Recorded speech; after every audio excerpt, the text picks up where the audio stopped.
Ja, we zitten midden in onze Shark Week, Bonaire Shark Week 2016. We hebben de hele week allerlei activiteiten gepland. Vanavond zitten we bij Little Havana met de Shark Trivia voor de grote kinderen. Maar we hebben de hele week, maandag tot en met morgen vrijdag, zijn we bij de verschillende Centro de Barrios aanwezig. 's Middags. En daar hebben we de naschoolse opvangkinderen doen we 2 activiteiten mee. We doen een presentatie over haaien en het probleem met haaien in de wereld. Dat ze zo veel gevist worden. Op een wat speelse manier natuurlijk voor de kindjes. En daarnaast hebben we ook onze haaienspelletjes. Dus je kan een haai voeren.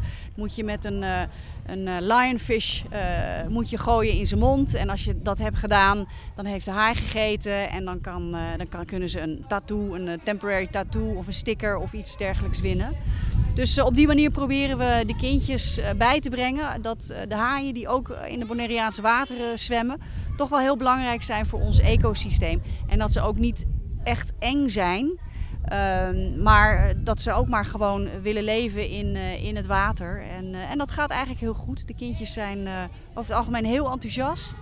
Natuurlijk ook omdat wij leuke haaienbuttons. Ik heb er nu even niet eentje om, maar dus ze krijgen allemaal kleine dingetjes mee. En we hopen dat ze ook aan hun vader en moeder en opa en oma en ooms en tantes vertellen wat ze vandaag hebben geleerd.